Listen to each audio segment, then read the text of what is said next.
Assalamualaikum warahmatullahi wabarakatuh. Selamat pagi. Jadi pada pagi ini kita akan teruskan perjalanan kita untuk sejarah. Sejarah dah kita dah sampai ke unit yang keempat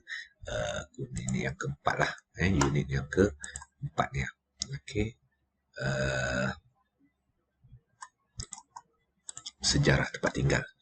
Jadi apa yang kita akan pelajari hari ini ada 4 perkara lah. Saya nak teruskan habis satu unit 4 ni untuk hari ini. Iaitu yang pertama menyatakan maklumat lengkap tentang tempat tinggal. Kita akan beritahu lah depan ni.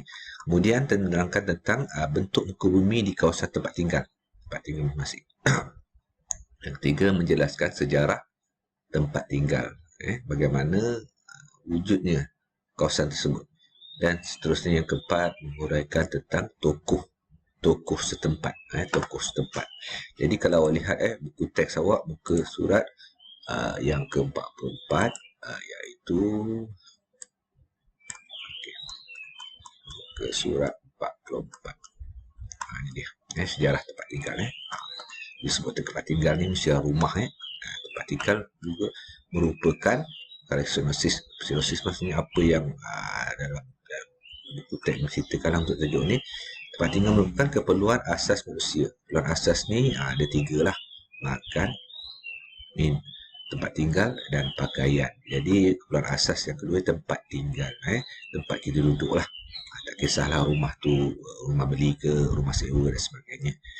Jadi unit ini menceritakan tentang juga tentang bentuk muka bumi. Bagaimana bentuk muka bumi, sejarah bagaimana tempat tinggal tu dan juga tokoh. Ini contoh tempat tinggal lah. Muka surat yang ke-45 ni ada rumah flat. Orang panggil pasar puri ada, rumah flat ada, kondominium ada, apartmen dan macam-macam nama. Tapi dia macam-macam kategori lah. Dia rumah papan lah, rumah biasa gini. Baik. Dia bab ni bagi pada 4 bahagian. Di sinilah tempat tinggal. Saya tinggal. Tempat tinggal ni mesti ada alamat. Mesti ada alamat. Jadi sini dalam buku teks ni ada T1 Florence, kemudian Lockman dan juga Jackson. Jadi dia akan jadi dia mesti tahu kat mana tempat tinggal tu. Maksudnya dia mesti ada apa? Mesti ada alamat. Mesti ada alamat. Itu menunjukkan di mana saya tinggal. Jadi mesti ada alamat, nama, alamat. Mesti ada nombor rumah, lepas tu tempat dia, mungkin jalan dan sebagainya. Kemudian dia ada postcode. Ni postcode namanya dia. 98150 Miri. Bila lanjut muka surat 46 dan 47. Lokman tinggal di mana? Nombor 14, Jalan Tiram 17, Taman Sarjana Johor Bahru. Peter Jackson tinggal di Ranau. Rumahnya nombor 7. Mesti ada nombor rumah, jalan mungkin, kemudian ada kampung ataupun yang ni taman. Kemudian postcode daerah. Ni 89300 Ranau, Sabah. Seterusnya kawasan tempat tinggal. Kawasan dia tu. Rumahnya bagaimana? Kawasan tempat tinggal ni dia terbagi kepada, kalau sini dia beza lah. Ada tempat tinggi, tempat rendah sebagainya. Jadi kawasan ini dinamakan kawasan tanah tinggi. Kalau tempatnya tinggi lah. Contoh macam Cameron Highland tinggi kan. Ataupun Bukit Fraser tinggi. Kawasan tanah tinggi. Kemudian tanah pamah. Tanah pamah ni dataran lah. Seorang baca Johor Bahru tu dia rendah. Kawasan rendah. Ataupun Kota Baru. Raub ni pun kira pamah lah rendah. Tapi ada kawasan yang tinggi juga. Kemudian pesisir laut. Pesisir laut mana? Pesisir laut ni maksudnya dekat laut lah. Kemudian pinggir sungai. Kawasan yang ada sungai. Jadi kita untuk tempat tinggal awak tu berbeza lah awak duduk kat mana. Tanah tinggi, tanah pamah, pesisir laut ataupun pinggir sungai. Tapi kebanyakannya kalau dekat laut ni tanah pamah lah. Tanah tinggi, tak ada apa yang daripada Bukit Fraser dan sebagainya. Yang ketiganya nak belajar adalah sejarah. Jadi setiap kawasan tu punya sejarahnya tersendiri. Jadi sejarah tempat tinggal apa dia? Menceritakan asal usul nama tempat. Kadang-kadang Raub ni apa nama usul tempat? Ataupun gali. Ataupun Ulu Gali. Macam mana boleh nama? Mesti ada cerita di sebalik sejarah tempat itu. Kemudian mungkin juga situ ada peristiwa yang berlaku zaman dulu lah.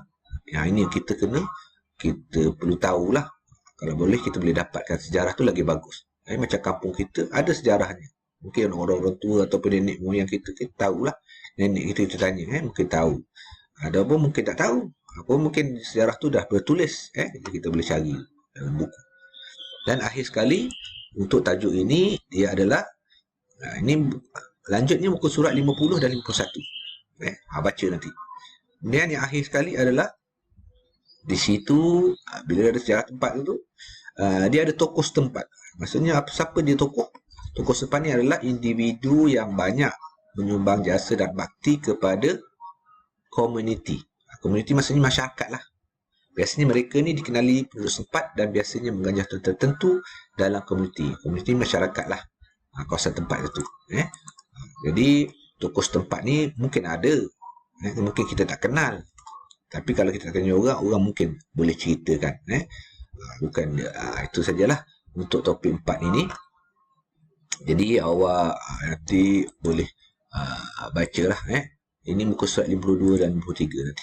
Baca semua ni. Baca. Ini kat rumah cuti lama ni, baca. Sejarah ni kita baca je. Ni semua contoh ada ni. Ni yang rumusan yang kita belajar yang ni lah.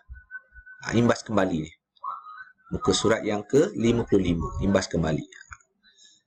Maklumat tempat tinggal, nombor rumah, nama jalan, postcode, nama negeri, nama bandar dan nama negeri. Kawasan tempat tinggal ni beza tanah tinggi, tanah rendah, tanah pamah tadi.